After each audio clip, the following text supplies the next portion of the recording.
Bom, boa noite, pessoal. Sejam todos muito bem-vindos à nossa segunda aula ao vivo da disciplina de estudo dos gêneros literários. Espero que estejam todos bem, prontos, né, para mais uma conversa literária. E hoje nós vamos mergulhar em um novo gênero textual. A aula passada nós conversamos um pouquinho sobre contos. E esse gênero textual de hoje ele é muito presente no nosso cotidiano, muitas vezes lido quase sem perceber, mas que carrega uma potência reflexiva muito grande, que é a crônica. O nosso tema, então, será a crônica como uma narrativa, como forma narrativa, humor, crítica e reflexões em ironias do tempo. É uma obra do escritor e cronista também, Luiz Fernando Veríssimo. Alguém conhece esse autor? Já teve algum contato com essa obra ou alguma obra desse autor? Vão me respondendo aí no chat, tá bom? Bom, eu escolhi essa obra porque esse autor, na verdade, porque ele oferece textos leves, mas profundos em conteúdo, tá? Leves na forma, mas em conteúdo são bastante profundos e reflexivos. E ao longo da aula nós vamos ler e analisar 3 crônicas, tá? Dessa coletânea, na verdade essa obra é uma coletânea. Eu coloquei o link do material lá para vocês no mural de avisos. Disponibilizei essa obra na íntegra, mas como o nosso tempo é curto, nós vamos então analisar somente 3 crônicas, tá bom? E essas 3 crônicas, elas têm o olhar voltado ali para temas universais como o poder, o amor e o destino. Mas antes disso, nós vamos entender então o que caracteriza a crônica como gênero e por que ela é tão marcante na nossa literatura, né, na literatura brasileira. Bom, assim como o conto que nós vimos na aula passada, a crônica ela também vai estar inserida no gênero narrativo, mas ela possui características próprias, tá bom? Geralmente é um texto, então, breve, publicado em jornais, revistas ou livros, e que busca ali captar o espírito do tempo, seja através de cenas cotidianas, de reflexões pessoais ou observações bem-humoradas sobre a sociedade. O tom ele pode variar, às vezes ele pode ser leve, às vezes melancólico, cômico, mas quase sempre nos leva a pensar em algo que está além da superfície. Então, vamos pensar nessa profundidade, ok? Antes de avançarmos, então, eu gostaria que vocês escrevessem no chat se você já leu alguma crônica do Luiz Fernando Veríssimo e se você acredita que o humor pode provocar reflexão crítica.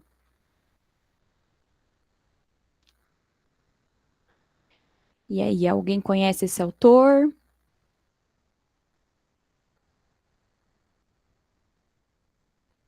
Sim, Michele, inclusive ele faleceu recentemente, inclusive foi por isso que eu escolhi ele. Na verdade, a aula era para ser sobre crônicas da Clarice Lispector, mas eu decidi mudar de última hora. É, ele faleceu, acho que dia 30, bem recente mesmo, de pneumonia, então decidi trazer um pouquinho dele aqui para nossa aula. Mas alguém conhecia? A Luana conhecia. Bom, para quem não tenha conhecimento de quem é esse autor, o Veríssimo ele foi um autor muito consagrado no Brasil. Ele construiu a carreira dele principalmente como cronista e os seus textos aparecem em jornais, revistas, livros e até mesmo foram adaptados para roteiros de TV. E o que marca muito a escrita do Veríssimo é esse tom de ironia fina, esse humor inteligente e também a capacidade de transformar situações consideradas banais em grandes temas de reflexão, como nós vamos ver nessas 3 crônicas que eu escolhi para a gente analisar hoje, tá bom? E por que estudar crônica, né? Bom, a crônica, ela é um texto que conversa diretamente com a nossa realidade. Então, ela se apoia em situações do dia a dia mas fazem aquele convite a enxergar o mundo de uma maneira mais crítica. E muitas vezes, como nós vamos ver aqui no caso do Veríssimo, com uma pitada de sarcasmo, outras com uma sensibilidade delicada.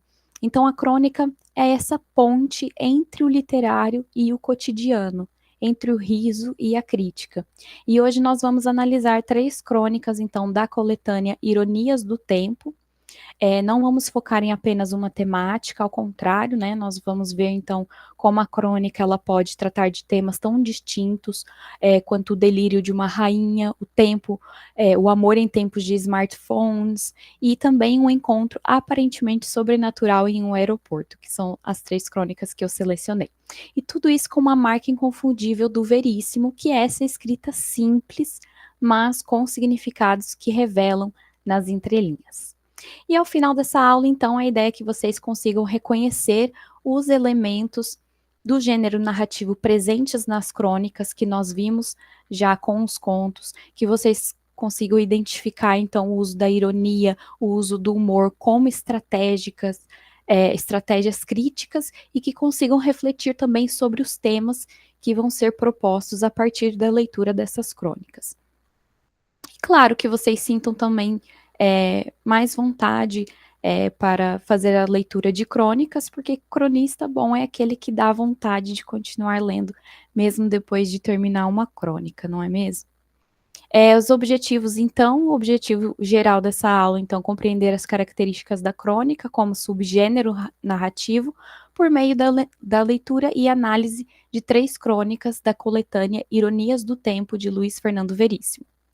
Específicos: apresentar os elementos do gênero narrativo presentes nas crônicas, analisar o uso de humor, ironia e crítica social em Veríssimo, refletir sobre os temas abordados nas crônicas, que hoje será poder e loucura, amor na era digital e destino, e estimular a leitura crítica e a interpretação de textos curtos. Bom, então vamos começar. Agora que a gente então introduziu o tema da aula, vamos refletir um pouco sobre a importância da crônica como uma forma de expressão literária mais próxima da nossa realidade, realidade cotidiana. E vamos aprofundar um pouco mais na caracterização desse gênero textual que é tão marcante na literatura brasileira. A crônica, então, é um texto curto, leve e direto, geralmente publicado em jornais, revistas ou em livros de coletâneas. Sua principal característica é a proximidade com o leitor, tanto pela linguagem, que costuma ser informal e coloquial, quanto pelos temas abordados, que muitas vezes são situações simples do cotidiano. Então, diferentemente do conto que nós já vimos, que normalmente apresenta uma estrutura narrativa mais fechada, né? Ele tem começo, ele tem meio e fim bem definidos. A crônica ela tem um tom mais livre, quase como se o autor ele estivesse apenas conversando com o leitor.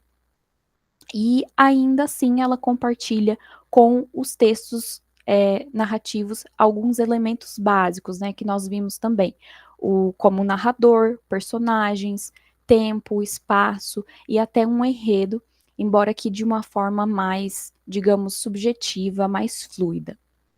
E um dos grandes encantos da crônica é a capacidade de transformar o banal em algo significativo.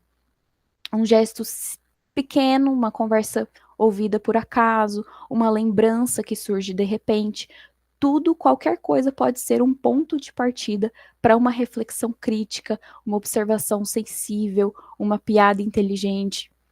E às vezes o humor ele vem primeiro e só depois nós, ao fazer a análise, né, do texto, nós nos damos conta da profundidade daquilo que está realmente sendo dito.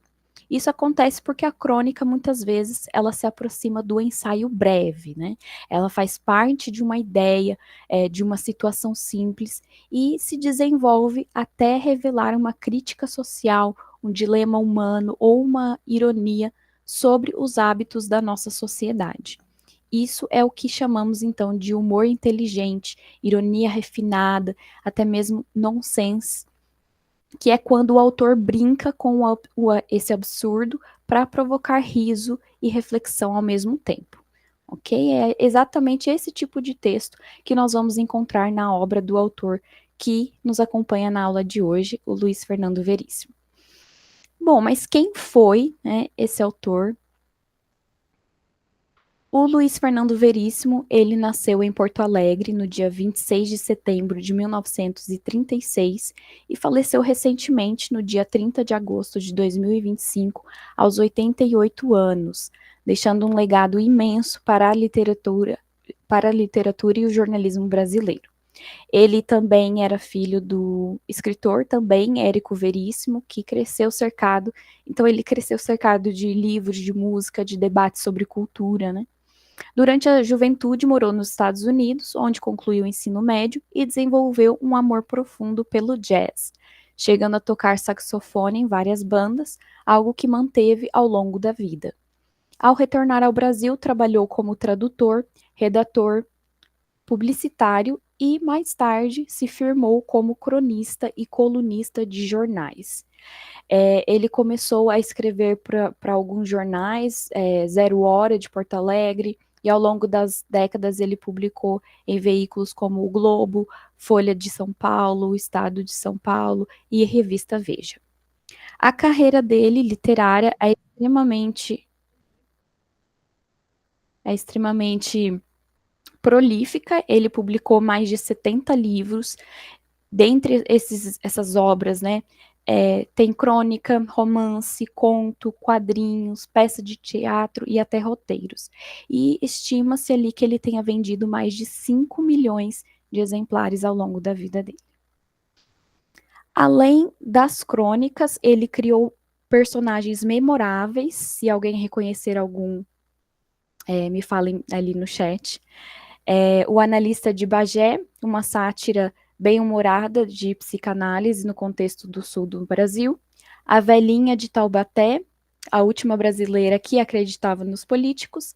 Ed Morte, um detetive atrapalhado que virou personagem de quadrinhos e filmes. E as Tirinhas, as Cobras, nas quais ele satirizava a política e o comportamento humano. Mesmo sofrendo de alguns problemas de saúde nos últimos anos, incluindo ele teve um AVC, um diagnóstico de Parkinson, o Veríssimo ele manteve essa escrita afiada até o fim. E em agosto, mês passado, ele foi internado com pneumonia, infelizmente não resistiu. E a sua morte ela foi amplamente sentida no meio tanto literário quanto político e, claro, cultural. Ele foi e continuará sendo uma referência aí de humor, de sensibilidade, de crítica social, sempre com um olhar generoso e perspicaz sobre o cotidiano, como nós vamos ver hoje. Bom, a obra, então,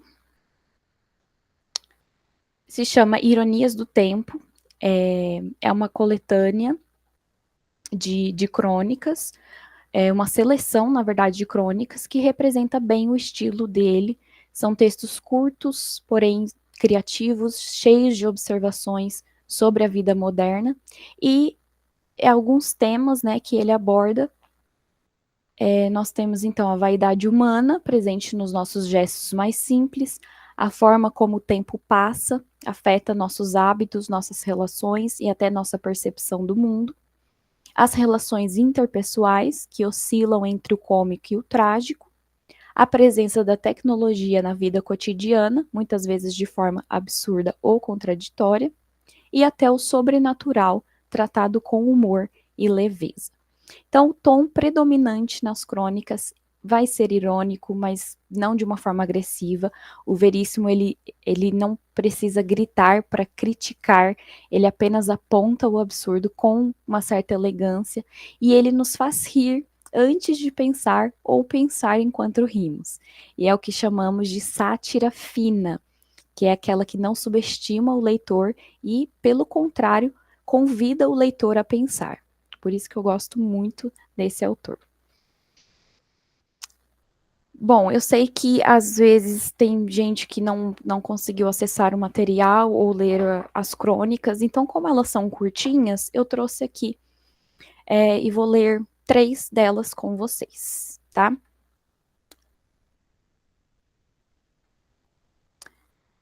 Porém, durante a leitura, eu queria que vocês se atentassem a essas perguntinhas. Eu vou colocar até no chat.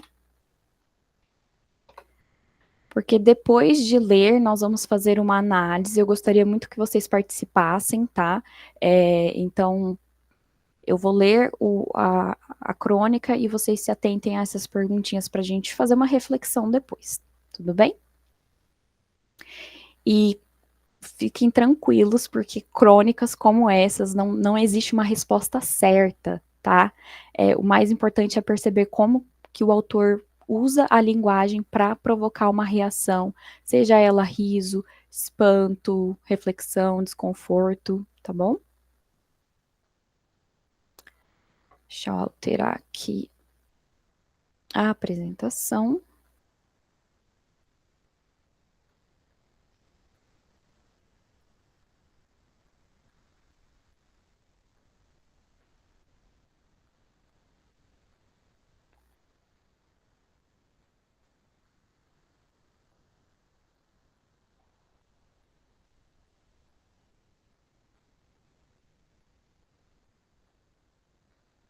Só um momento, pessoal. Acho que eu vou ter que baixar o arquivo.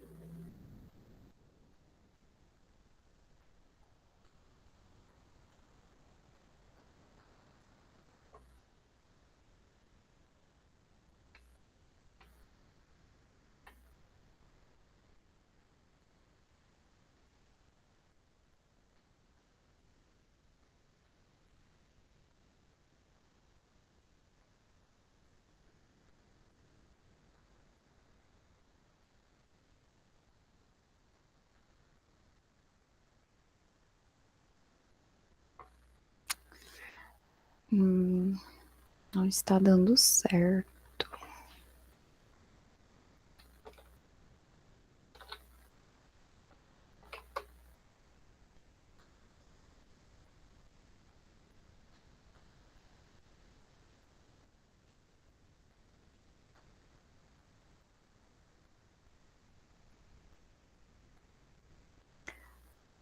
Acho que agora foi. Estão conseguindo ver a obra? Vou ter que compartilhar dessa forma. Ok. A primeira obra que eu selecionei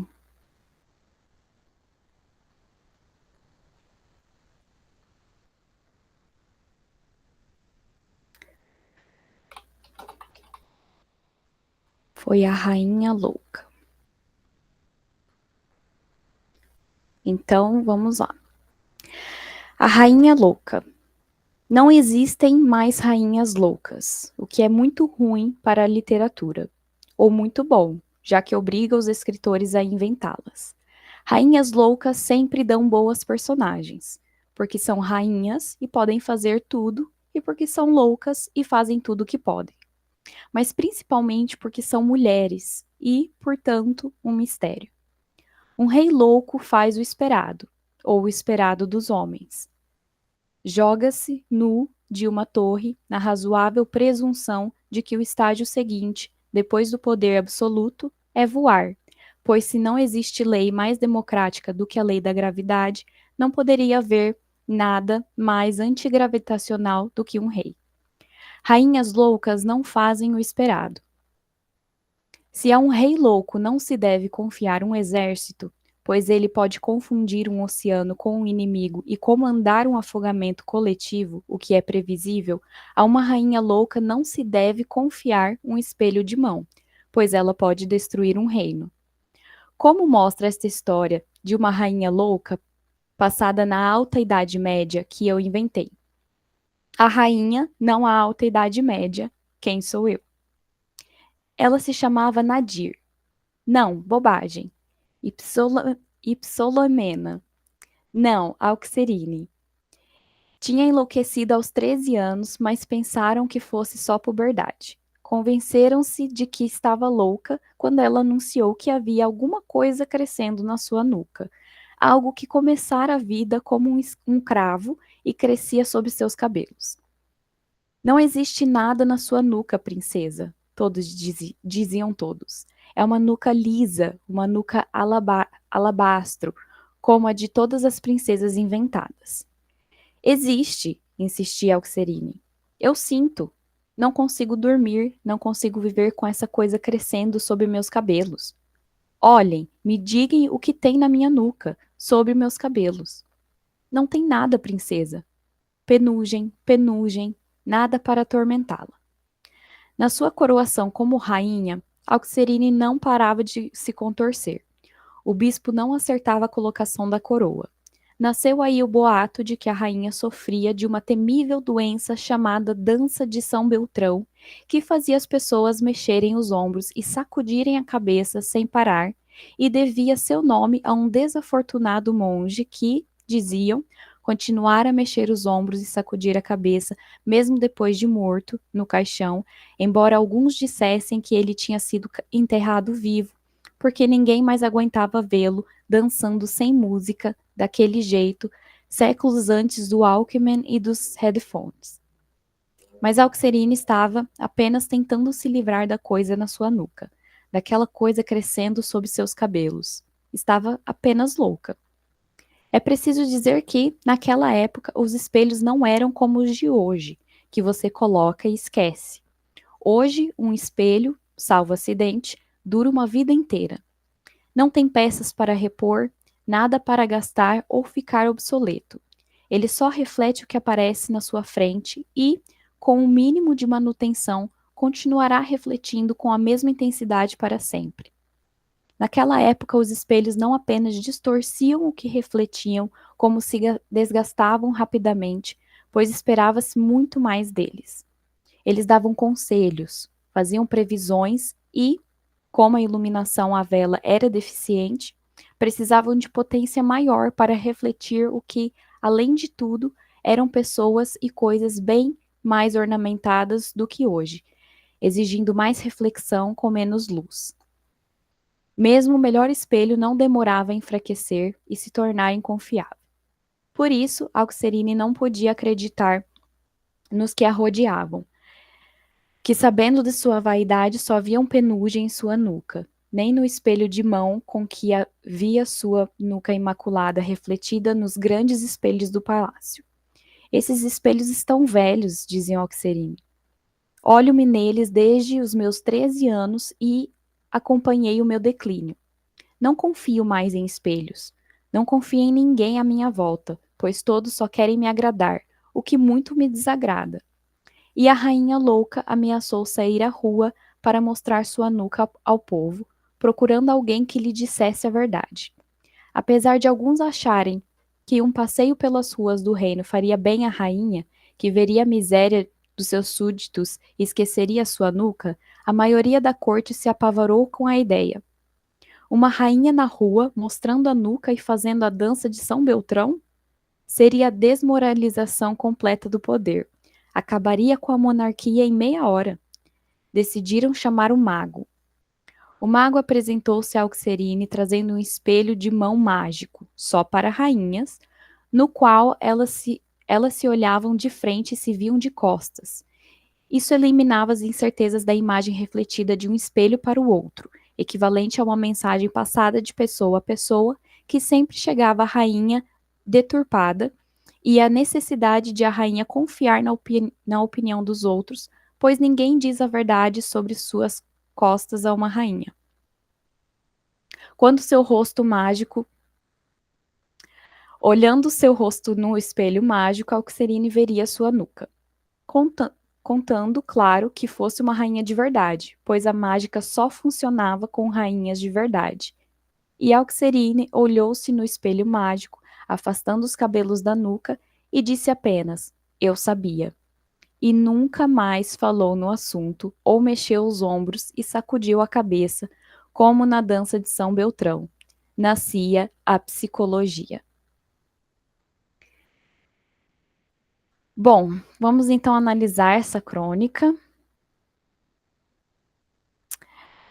que além de usar o absurdo e a ironia para criar humor, traz importantes reflexões, né, sobre o lugar da mulher no poder e a construção social da loucura feminina. Bom, É claro que após a leitura, cada um pode ter tido uma interpretação diferente, então gostaria que vocês também comentassem sobre isso no chat, tá? Mas primeiro vamos discutir aqui um pouquinho da construção dessa personagem, né, a Oxerine. Ela é uma rainha que enlouquece por causa de algo invisível que acredita ali estar crescendo na nuca. E essa personagem ela pode ser vista como uma metáfora da experiência feminina em sociedades patriarcais, certo? O fato dela ser uma mulher no poder já a coloca ali numa posição delicada, porque historicamente as mulheres que ocupavam cargos de autoridade na Idade Média, né, eram vistas com uma certa desconfiança e muitas vezes também rotuladas como loucas para justificar a retirada delas no poder. E a crônica ela mostra isso de uma forma sutil ao revelar ali como essa loucura de Alcocerina ela é percebida e tratada por todos que a cercam, né? Eles negam a sua percepção e desqualificam as suas dores, dizendo que não existe nada na nuca, que ela está apenas com penugem, né? E essa atitude ela é muito importante para a gente refletir, porque ela simboliza como as vozes femininas são frequentemente silenciadas, minimizadas, especialmente quando questionam ali o status quo ou revelam algo fora do comum, ainda mais naquela época. Outro aspecto fundamental é que a Auxerina, ela pode confiar, ela não pode confiar em ninguém, né, nem mesmo em seu espelho, que deveria refletir a sua verdade, e isso não acontece. Isso reforça essa ideia de invisibilidade, né, da falta de autonomia que muitas mulheres enfrentam também. A Rainha Louca me fez lembrar da série Bridgerton.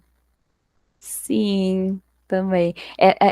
Na verdade, essa crônica me lembrou um pouco a Rainha de Copas, da Alice no País das Maravilhas. Mas também, né? Bom, então o isolamento da rainha também é um ponto central, porque o poder e a vaidade ali se misturam com uma certa solidão. Então todos pensam que ela está mentindo, ela é a única que acha que tem verdade naquilo, e ela se sente de uma forma sozinha, né? E a busca dela por essa verdade sobre si mesma acaba então ameaçando toda essa estrutura do reino. Funciona como se parecesse ali uma metáfora para como a independência feminina ela pode ser vista como perigosa para sistemas patriarcais também, né? E aqui nós precisamos então refletir também sobre a loucura, sobre a vaidade, sobre poder feminino, sobre autoridade. E a crônica, por meio dessa ironia e do nonsense que eu havia comentado, aquela ideia absurda da rainha enlouquecendo por algo invisível, provoca então uma crítica social muito clara, né? Ela questiona então o modo como a sociedade patriarcal rotula, deslegitima também e controla as mulheres, principalmente as que ousam ocupar espaços de poder, como no caso da rainha.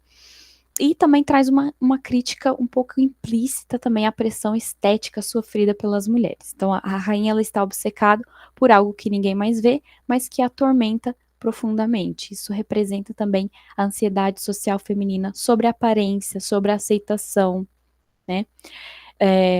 Alguém teve também essa leitura, teve uma leitura diferente? Podem comentar aí no chat, tá bom? Fiquem à vontade. E essa obsessão exagerada, ela mostra como as mulheres são cobradas para se enquadrar em padrões que são muitas vezes impossíveis, que podem causar ali um certo sofrimento interno, né? De certa forma intenso também. O espelho mágico, que só funciona para rainhas de verdade, pode ser também interpretado como uma busca por uma espécie de um olhar autêntico independente, que não aceita as distorções impostas pela sociedade, pelos outros. Então pode até ser um símbolo de empoderamento feminino, né? A rainha ela quer ver sua própria verdade e não aquela que é fabricada por terceiros. Ela quis chamar a atenção para ser vista de certa forma. Sim, fala um pouco mais, Isabel, sobre essa leitura que você teve. Por fim, a crônica questiona o estereótipo da loucura feminina, usado historicamente também para controlar e deslegitimar as mulheres, né? A loucura da Oxerine não é apenas uma doença, mas um sintoma da opressão, da solidão, da luta por reconhecimento. Por isso, esse texto ele dialoga com as discussões também feministas sobre a saúde mental, autonomia, mecanismos de poder que marginalizam as mulheres, né? E eu acho a melhor parte é quando fala que nascia a psicologia, né? Parece que ele também dá uma ideia assim é, de como grandes áreas da ciência também nasceram através de questionamentos, de uma certa busca pela verdade, né? Também. Bom, pessoal, e por que que essa crônica é uma crônica? Bom, é um texto breve, né? Como nós podemos ver, é um texto de certa forma curto, tem uma linguagem mais acessível, uma linguagem mais coloquial, que aproxima o leitor da narrativa. Ele trata de algo cotidiano, de certa forma, familiar, né? Ele fala sobre vaidade, sobre loucura, sobre desconfiança, mas apresenta ali, no final, uma reflexão mais profunda por meio de um certo humor, de uma certa ironia. E, claro, tem características também do gênero narrativo que nós vimos na primeira aula. Então, tem personagens, tem tempo, tem espaço, mesmo que organizados ali de uma forma fluida e objetiva, sem uma trama complexa ou linear atípica, que seria uma característica do conto, né? E funciona como um pequeno ensaio também sobre a vida, a sociedade, que é uma das marcas das crônicas. E também busca identificar, criar ali identificação com o leitor, de certa forma provocando risos, ao mesmo tempo ali uma crítica sutil, né, que também é característica deste gênero.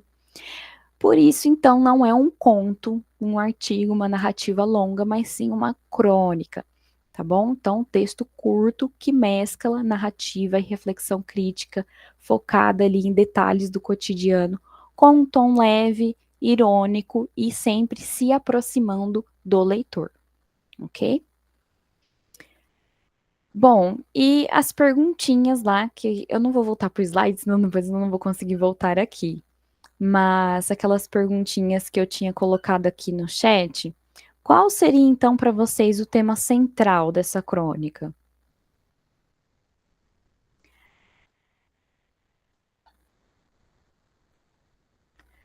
Michele falou que é interessante perceber como que quase toda insatisfação feminina é tida como histeria. Sim, ficou bem marcado isso no conto, né? Na crônica. Qual vocês acham então que é o tema central?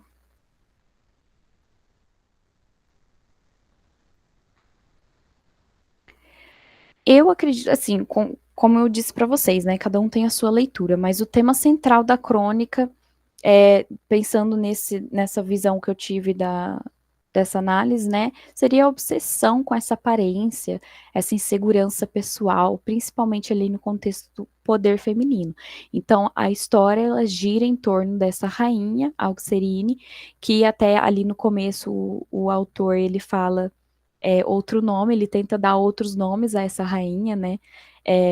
Parece que ele quis trazer assim, poderia ser qualquer uma, e a convicção ali de que tem algo crescendo então na nuca dela, algo que é invisível aos outros, mas que para ela é algo que incomoda bastante. E esse incômodo ele acaba se tornando ali uma metáfora para conflitos internos, né? A paranoia, a busca pela verdade sobre si mesma, que nem o poder e nem os espelhos à volta dela conseguiram resolver. E o que, que desencadeia a reflexão do autor? Bom, essa reflexão ela surge dessa ideia de criar uma personagem rainha louca como uma figura literária. Então, o Veríssimo ele começa o texto dizendo que não existem mais rainhas loucas, o que obriga o leitor ali meio que a inventar essa personagem, né? E a partir disso ele usa então o absurdo como um ponto de partida para construir uma narrativa que mistura então o humor e a crítica. E a obsessão da rainha, então, como um cravo invisível na nuca que gera toda essa trama e serve ali de disparador para discussões mais amplas sobre a aparência, sobre a vaidade, sobre a sanidade, o poder. E que tipo de humor, então, ele usa? Eu já comentei aqui algumas, mas então ele usa principalmente a ironia, né? Então, essa ideia de uma rainha perder o controle por causa de algo invisível na nuca é, de certa forma, cômica, mas revela, então, depois algo sério sobre como as pessoas lidam com a sua própria imagem. O nonsense que eu comentei também, que é o exagero na situação, então como o espelho mágico ele se mostra, ele mostra que mostra a nuca de frente, né? Ou então a dança de São Beltrão, que é citado, que cria ali um humor, de certa forma absurdo, surreal. O exagero também, que a gente vê marcado pela hipérbole, que é quando no texto o texto ele exagera em comportamentos comuns para gerar aquele efeito mais cômico. Então, por exemplo, como o medo da rainha mostrar a nuca na rua, causar a queda da monarquia, né, em meia hora. E um sarcasmo leve também, que aparece nas observações ali sobre poder, sobre a vaidade, comportamento da corte também. Bom, existe então alguma crítica social ou comportamental? Se sim, qual, né? Há várias críticas sociais, comportamentais, algumas não tão sutis, então nós temos a pressão estética e a insegurança feminina. Então a rainha ela se desespera por ver algo que ninguém vê, mas ela está sentindo. E isso acaba refletindo como as mulheres muitas vezes são atormentadas por padrões que são invisíveis de beleza, julgadas por suas aparências, mesmo quando ocupam ali um lugar de alto poder, como a rainha. Também a invisibilidade e a solidão no poder, né? Então, apesar de ser rainha, Alcerina ela não pode confiar, ela não confia em ninguém, todos a bajulam, mas ninguém diz a verdade.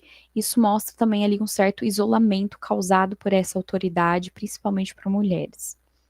E a desqualificação também da sanidade feminina, então a loucura da rainha ela é tratada de uma forma caricatural, de certa forma, mas que remete à ideia histórica de que as mulheres são vistas como frágeis, como desequilibradas, quando expressam algum tipo de sofrimento. E também tem essa questão da aparência com a verdade, né? Então, o uso do espelho mágico ele mostra como buscamos validação externa e temos dificuldade de enxergar nós mesmos com mais clareza, né? Um comentário ali sutil sobre a nossa dependência da aprovação de outras pessoas, dessa aprovação alheia.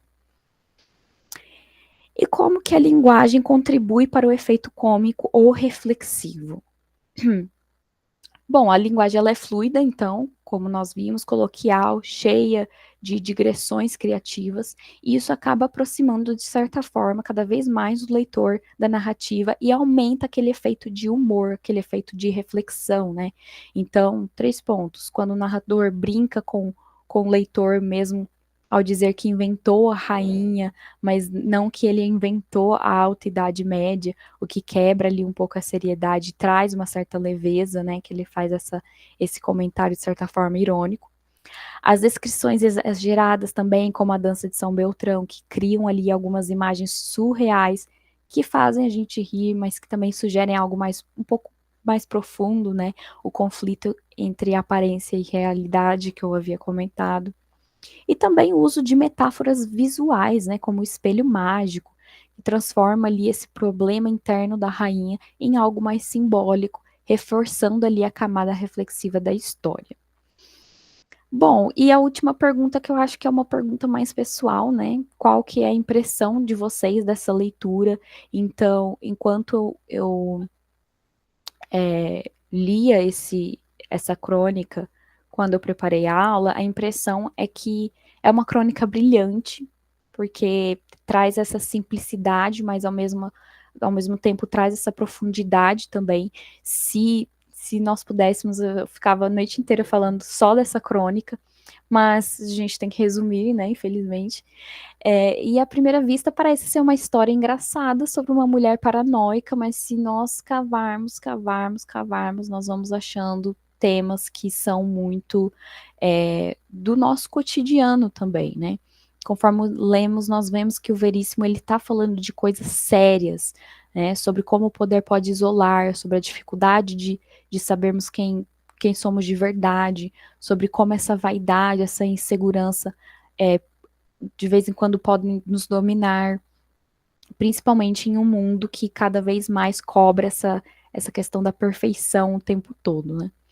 E a crônica faz rir, mas é um riso cheio de sentido, né? A beleza no exagero, a figura da rainha, embora caricata, ela também é dolorosamente humana. E é um texto que mostra como o humor ele pode ser um caminho poderoso ali para falar de alguns temas profundos, principalmente quando o autor confia na inteligência do leitor. Então vocês notaram que ele confia na nossa leitura para a gente fazer essa interpretação, né? Alguém tem mais algum comentário sobre essa crônica? Acho que ainda dá tempo de vermos mais uma. Eu acho que a terceira não vai dar tempo. Mas deixa eu ver qual. Acho que nós podemos ir para o encontro que eu tinha selecionado também. Se alguém tiver alguma observação, gostaria de colocar ali no chat, tá? Michele? Oi, Milena, eu ia digitar aqui, mas eu achei melhor falar. Você tinha falado o porquê disso não se configurar um conto, né? Que eu, quando lia, eu ficava, gente, mas isso parece uma fábula. Aí eu queria que você desse uma pincelada de novo, porque eu não fixei direito. Porque, assim, eu ainda olho para isso. Claro, assim, tem momentos em que a gente vê que o narrador está conversando com a gente, mas eu ainda não consegui entender. Por exemplo, se eu batesse o olho, isso sem ser nessa aula, eu acharia que isso era um conto e não uma crônica. É isso que não ficou muito claro para mim. Ok. Bom, o conto, eu entendo a confusão. Às vezes a gente tem que parar um tempinho e ficar vendo. Mas você entendeu por que que não é uma fábula. Você só tá na dúvida ali entre conto e crônica. Na verdade, assim, eu acho que está mais até para fábula do que para o conto. É porque eu faltei a primeira aula, eu não vi, né, de conto. E Ah, aí eu tô meio perdida também com essa coisa dos conceitos. uhum, Mas se a gente focar nessa coisa da crônica, eu acho que depois eu corro atrás do resto. uhum. Não, sem problema. A primeira aula, inclusive, ela tá disponível no YouTube para vocês assistirem, tá? Mas em questão Eu da. não achei, inclusive, ela. Tem Não. algumas aulas que estão faltando. A aula de ontem também. Eu vi que tem algumas lá, mas essa primeira, não sei se entrou de ontem para hoje, que eu não acessei. Uhum. Mas até ontem não estava, não, essa dos gêneros. Eles demoram um pouquinho, porque são muitas aulas para postar lá no YouTube, mas a primeira aula já era para ter sido liberada, porque semana passada nós não tivemos por causa da Semana dos Conhecimentos Gerais. Mas eu vou cobrar então a pessoa responsável para ficar disponível para vocês, tá? Aí eu acho que Ah, essa aula vai te ajudar um pouquinho mais a entender a diferença do conto, mas eu vou tentar ah, resumir aqui para você, tá? tá bom, É, obrigada. Imagina, a fábula, a característica principal da fábula é que ela tem personagens ela usa animais como personagens, tá? Então a gente já poderia descartar aqui. Aí o conto fica um pouco mais difícil, mas o conto nós vimos na aula passada, então, que ele tem uma narrativa mais fechada. O que que isso significa? Ele tem começo, ele tem meio e ele tem fim. Isso fica muito presente na narrativa. Quando eu li essa crônica, você consegue perceber que tem um tempo e tem um espaço, mas você não sabe quando começa ou quando termina. Ele tá meio ali solto. E a crônica também, ela tem esse tom mais livre. É como se o autor estivesse conversando com o leitor. O leitor ele tem um papel muito importante na crônica, principalmente nas crônicas do Veríssimo, porque ele confia na nossa inteligência. Então, durante a leitura, você consegue perceber que ele está quase que comunicando alguma coisa com o leitor. não só contando uma história. Ok? Mas ele compartilha também os elementos, então, da narrativa, né? Que nós vimos, o narrador, os personagens, o enredo. Mas o grande encanto da crônica é essa capacidade de transformar algo que parece simples. Se você lê essa crônica rapidamente assim, você vai ver que está falando de uma mulher que está obcecada ali com a figura estética dela. Mas se você parar para pensar o que isso significa, né? Então ele traz algo banal, mas que tem um significado, que é algo significativo e também se aproxima do nosso cotidiano. As crônicas, elas são muito conhecidas por serem publicadas em jornais. E o que, que é publicado em jornal? Coisas do nosso cotidiano. Então, elas têm que trazer temas do nosso cotidiano, ok? Mas eu acho que depois de assistir a primeira aula vai ficar um pouquinho mais claro, que daí vocês vão enxergar, assim, a diferença entre os dois. Bom, eu acho que não vai dar tempo de nós lermos. Eu acho que eu vou deixar então os outros duas crônicas para a próxima aula e eu vou trazer então mais marcado assim a diferença então de conto e crônica para vocês. O que, que vocês acham? Na próxima aula, então, nós vamos ler a crônica Amor, tá? Que vai falar um pouco. É bem curtinho essa crônica. Ela tem, acho que, uma página.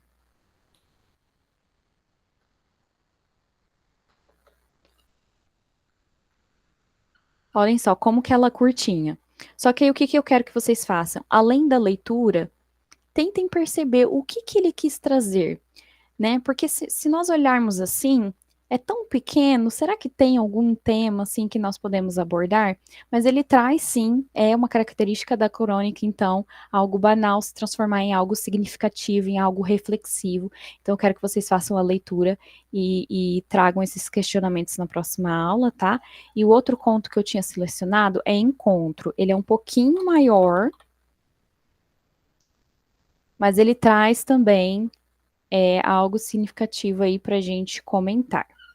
Então, apenas esses dois, tá bom? O material já está lá disponível para vocês. Então, eu vou pedir para liberarem então a aula para vocês assistirem, ok? Alguém tem alguma dúvida? Gostaria de comentar algo? Alguém que já conhecia essa obra? Enquanto isso, eu vou pegar aqui a lista de presença para vocês.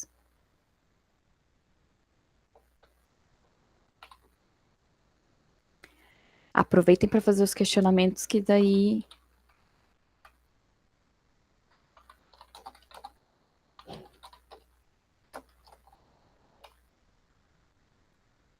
Michele, ficou um pouco claro a diferença de conto, crônica?